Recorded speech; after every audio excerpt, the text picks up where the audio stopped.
Yan. Good morning. Diction mga kamamay sa ilong ko.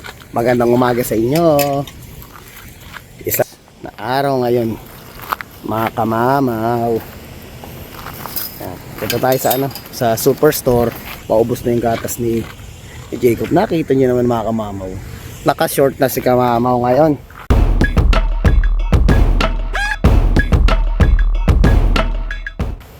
Maganda na yung panahon. Itong linggo is parang single digit lang ang weather natin. Napakaganda ng weather natin mga kamay. Ay, malapit na ang spring. So, syempre, hindi na naman malapit na. Nalalapit na. Ngayong araw ay ang pagbabalik ni kamamaw sa trabaho. 3 weeks din tayo ng bakasyon.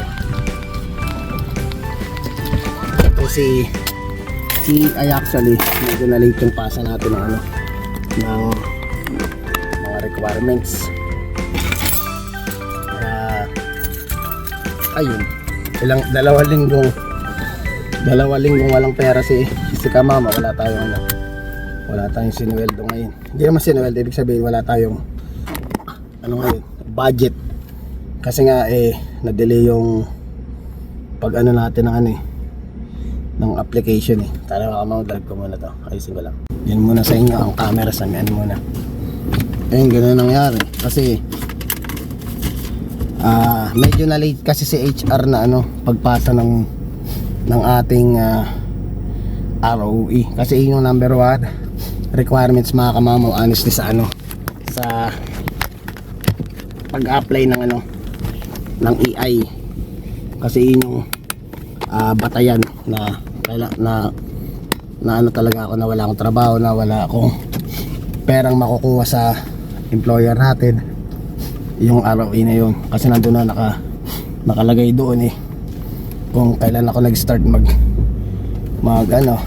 parental leave at kailan patatapos. So from the last time kasi nabanggit nila, buti ay salamat kay JR Gregorio na tulungan ako. Kaya iba pa rin pag yung may visor ka na na Pilipino sa trabaho. Sa kanya ako lumapit kasi sabi sa kanya ay JR wala pa kasi yung ROE ko. Itong week lang na to yun kasi nakaka 2 weeks na wala pa, di ko pa nare-receive. JR hindi ko pa nakukuha yung ROE ko. Ibabalik na ako sa Sunday. Today is Sunday. Minessage ko siya nung Tuesday. Sabi ko, paano ba yun? Baka mamaya kung kailan ako bumalik tsaka dumating, paano ko may apply yun nasa trabaho na ako. Baka maging question yung bakit late. So yun na nga nangyari. Nakuha ko siya ng Wednesday kasi nagpunta na ako sa mismo CRA. Pagkaka dun sa yun lang nung time lang na nasend yung ROE. Parang na-late talaga siya. Kasi pagkakasabi sa akin dun sa HR na sabi bago ako mag-start, yung last day ng trabaho ko, bago ako mag-start mag-paternity, doon na niya isi-send yung yung ROE. So syempre din ako nag-message kasi nga in-email. Hanggang sa check ako ng check, wala. Pinalipas ko pa isang linggo kasi nga ayoko rin yung mga kamamaw din na parang nakipag-argumento ako, nakipagtalo ko sa mga ganyan, di ba? Kasi alam ko naman mga professional naman sila, alam naman nila yung ginagawa nila. Ayun, hanggang sa dumating sa point na sabi ko 2 weeks na wala pa rin. Iniisip ko kasi baka maipit, kasi baka ko lang nakababalik katulad nga yung yan, kaya pinalo-up ko. Baka mamaya kung kailan ako nasa trabaho tsaka lang ibibigay, paano ko pa-apply, hindi nakabalik na ako sa trabaho. Baka maging problema o maging anyway, naayos naman na yung papel, na delay lang. Yun nga lang, yung budget ni kamao na dapat pambayad ko to dito, pambayad ko doon, wala. Nangyayari sariling mo lang, or gumamit tayo ng card para mabayaran natin mga dapat natin bayaran. Imbis na hindi ka matutubuan natubuan ka tuloy.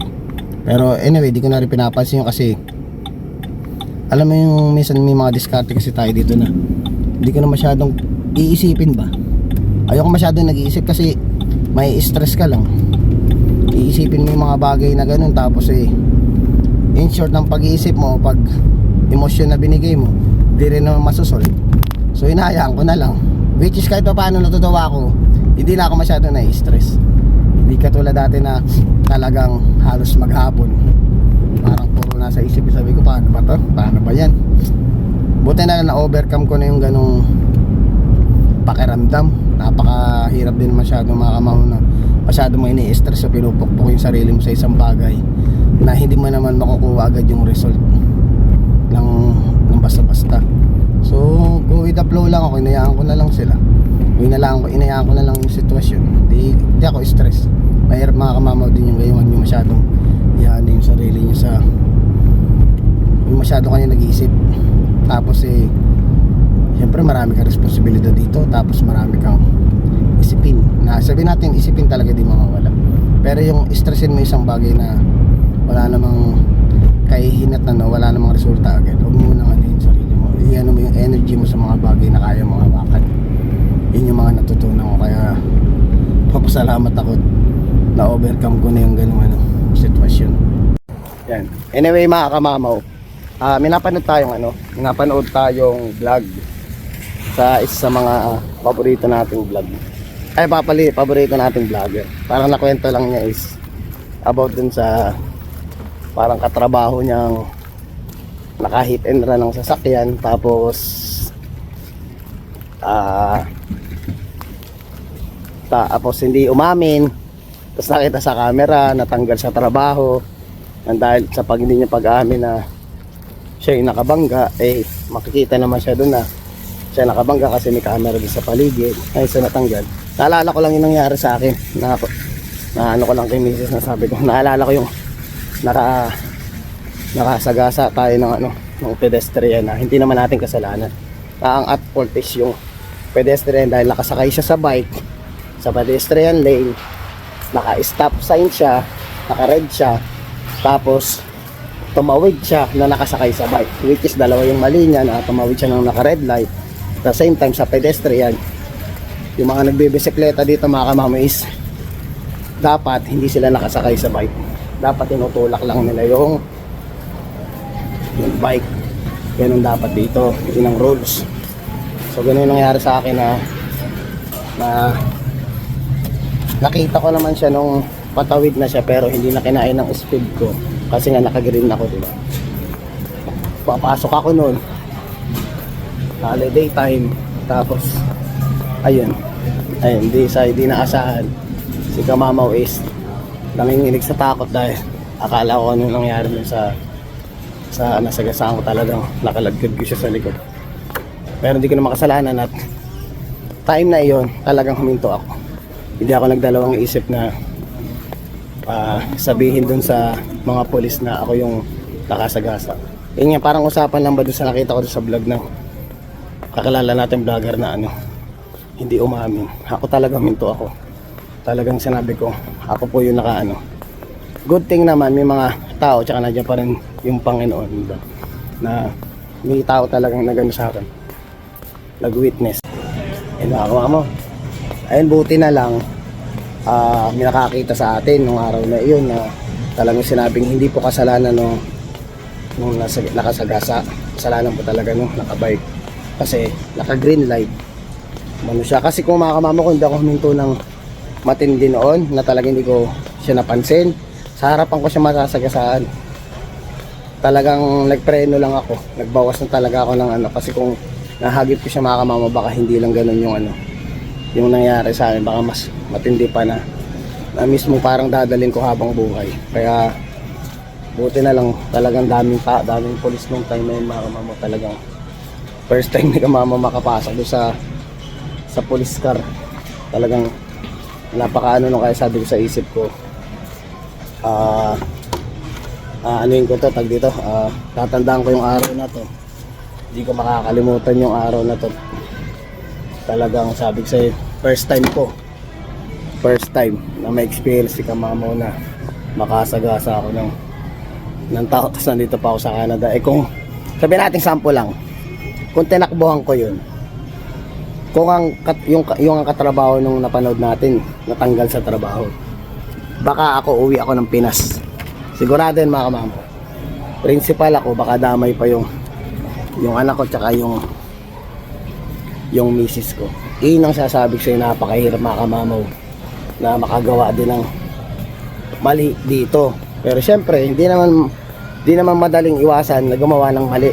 Madali namang sinasabi nilang mabilis gumawa ng mali, mahirap gumawa ng tama. Pero madaling gawin ng tama kung ikaw ay mabuting tao talaga. Madali lang sa iyo. Pero kung may bad ano ka dito, okay, may bad ano ka sa pag-uugali mo, talagang literal na ganun ka na talaga, mahihirapan ka talaga. Pero kung talagang yung konsensya mo at takot ka sa karma, kahit ano pang kahirapin o ano pang sitwasyon ng ma-experience mo, kung alam mong tama, alam mong mali, iiwasan mo ang mali at doon ka sa tama para wala ka nakakasamaang loob kung sino man ang mga taong nasa paligid mo. Kaya dapat maging mabuti kang tao. Papahanap si Mrs. ng croissant daw pang ano niya sa kape niya. Yan, baka ito yung gusto niya. Ganito na lang. Naghahanap siya ng ganito, mahilig yan sa mga ganyan. Ito na lang assorted. Tapos meron din tayo dito yung paboritong tinapay namin nila Legend. Pati yung alaga kong iyon kasama sa ng tinapay. Yan na, siyang gatas na lang. Ayan, tapos na. Ito lang ang binili natin. Nakamura tayo ngayon sa gatas dahil every time na bumibili ako ng gatas, usually ang price ng gatas dito pag bumibili ako nasa 55 siya, 56, parang gano'n. Yun ang parang naka-discount price niya kasi usual pag bumili ka sa Shoppers, ginto yung presyo sa Shoppers, mas mataas ng $13 or $15 yung presyo ng gatas sa Shoppers kaysa dun sa Superstore. Kaya sa Superstore kayo bumili. Tsaka abangan nyo may times na makakakuha kayo ng naka-discount. Usual naman every week nag-iiba presyo nya. Kung talagang nakabantay kayo sa presyo ng gatas ay makakabili kayo ng mura. Ngayon nakamura tayo dahil may coupon din tayong ginamit. Kaya nagulat ako, yung pinakamababang gatas na binayaran ko since nung si Jacob ay pinanganak. Dahil natatapat, mataas ang presyo niya kahit gumamit tayo ng coupon. Ngayon ang nangyari is discounted ang niya, naka-sale siya. Tapos may coupon pa tayong ginamit, kaya $49 lang yung binayaran ko. Usual 55 pataas yan pag dito sa Superstore. Pero pag sa Shoppers, nako, ulat ka 68. 68 yung presyo ng gatas. Di ba nakita mo yung difference? Kaya kung tsempohan mo, bumili ka na mas madami, wala namang budget si kamamaw na bibili na akong marami. Ay, isipin yung hirap ng ganun pala mga kamama, yung sakaling yung cargo de konsensya mo, dadalhin mo tapos di mo aaminin. Parang di ko kaya yun. Hindi ako lumaking ganoon. Ako nga, mga simpleng nga lang talagang kahit sa trabaho, pag sinabi kong ko lang kasi yung KJR tsaka Kuya Law, pag may ginawa akong something na alam kong mali, sinasabi ko agad yun sa bisor. Ayaw nga dumating sa point na malaman pa sa ibang tao, Jerin, ba't ginawa mo to? Di mo sinabi. Ko agad, pinapaalam ko agad. Kaya nga parang kumbaga pag nasa trabaho si kamamaw parang akala mo yung kumbaga ba sa estudyante. Hindi naman dahil nakipagplastikan, hindi yun. Kasi gano'n lang talaga yung way ko talaga since nung dati pa. Pag talagang minagawa kong mali or hindi ko hindi ko talaga alam ko sa sarili ko na may mali ako nagawa or parang meron akong hindi sigurado sa bagay na nakita ko, tinatanong ko sa bisor o sinasabi ko sa bisor dahil ayaw ko dumating sa point na yung ibang tao pa makapansin tapos sasabihin kung si Jerwin nakita na hindi man lang hindi ko kasi what more pa yung nangyari ngayon. Naisip ko nga yung senaryong nangyari sa akin, baka mamaya matinding dagok sa buhay ko yung nangyari kung hindi ko talaga inamin agad na ako yung tsaka marami nakakita tas hit and run mo. Tsaka buhay ng tao yun eh. Iniisip ko na lang, inalagay ko yung sarili ko kasi sabi natin kasalanan nun. Inalagay ko yung sarili ko dun sa taong iyon kung ako yung nasagasaan. Tapos iiwanan ako nung nakabangga. Hindi kayang dali ng isip tsaka puso ni Kamamaw na habang buhay na nakatatak sa akin na meron ako isang taong nasagasaan at hindi ko bilid yung pansin at tinakbuhan ko lang. Kaya nung time na yun, huminto agad ako. Talagang nung nagtanong yung polis, akala mo estudyante, present. Nag-present agad ako, sabi ko ako po yung nakasagasa. Yun, na kaya parang ano lang din. Hindi lesson learned para sa akin, parang kumbaga lesson learned sa ibang tao dyan. Na huwag kayong gano'n na kung talagang nagkamali kayo, aminin nyo. Wala, hindi naman makakasira ng pagkatao mo yung pag-amin mo kung nagkamali ka, kaya kasi sinabing tao kayo. Nagkakamali ka, hindi ka perfecto. Pero mas maganda yun kung aaminin mo. At least yung sa mga tao sa paligid mo, makikita nila na totoong tao ka. Hindi yung karamihan kasi ng iba dyan, hindi naman karamihan yung iba dyan, mabuting tao lang. Ang gusto kong napapakita lang sa mga tao dyan sa paligid yung kala mo mabuting pero hindi nila alam, may mga tao din dito. Hindi ko na lang may makakilala tayo na pakitang tao lang na in front, naka-front knock na parang kala mo napakabuting tao pero ginagamit ka lang. Yung mga ganoon ay hugot pa more. Hindi naman yun, hindi naman dahil sa akin lang yun. Nangyayari dito yun na ginagamit ka lang niya dahil kailangan ka niya, pero pag hindi ka niya kailangan, hindi ka niya maaalala. Yun lang, kumbaga ako marunong ako. Ano kaya talent ko yan since nung bata ako, marunong ako umamoy ng pagkatao ng isang tao. Pag alam ko medyo tagilid or may something na parang feeling ko gagamitin lang ako, or ayoko rin, ibig sabihin na dahil sa gagamitin ako, hindi lang ako sanay makisama sa taong alam ko sa sarili ko is hindi para sa umiiwas ako sa ganun. Malakas ang pakaramdam ko sa ganyan, hindi ko na sila bibigyan ng oras. Ako kasi napakahalaga sa akin ng oras, mga Kamamaw. Yung effort na binigay ko sa oras na ito, it doesn't mean na binigay ko sa inyo is ganun-ganun lang, hindi. Para sa akin napakahalaga nun dahil imbis na pumunta ako dyan or pumunta ako sa isang bagay na para suportahan ka, doon na lang ako sa pamilya ko. Yun ang pinanghihinayangan ko, kaya ayoko nung basta-basta nagpupunta ko saan-saan tapos ang oras na sasayangin ko is imbis na kasama ko yung pamilya ko is ibibigay ko pa sa inyo. Kaya ako pinag-iisipan ko mabuti si Elias. Yun yung kasama natin ay si Elias. Yan mga Kamamaw, papasok na. Reality is real. Yan, 3 weeks din tayo napahinga. Ngayon babalik na tayo sa trabaho at kailangan na, hindi pwedeng tumigil, kailangan magtrabaho para sa pamilya natin. Yung mga Kamamaw, dito na tayo. Yan, kita nyo naman, back to normal, back in business. So medyo maaga na konti, 4:30 pa tayo. Yan, tayo na tayo dito bago pumasok. Yan, medyo okay na yung mga parking area, hindi na siya katulad nung dati na hindi pantay yung sasakyan mo, tabingin siya dahil sa snow. Ngayon okay na. Ang problema naman ngayon mga Kamamaw is yung sasakyan mo, for sure lagi may putik. Kaka-carwash ko lang 2 days ago. Ayun, nadaan ako dito sa may downtown ako dumaan. Ang lalaki ng ang lalaki ng tubig sa may gilid. Di ka naman pwedeng iiwas ka tapos gaganon ka ulit dahil nga dire-diretso yung yung traffic Hindi ka pwedeng biglaan na lang na kakaliwa para iwasan yung tubig. Wala, no choice ka talaga. Kaya ngayon puro putik na naman tong sasakyan natin.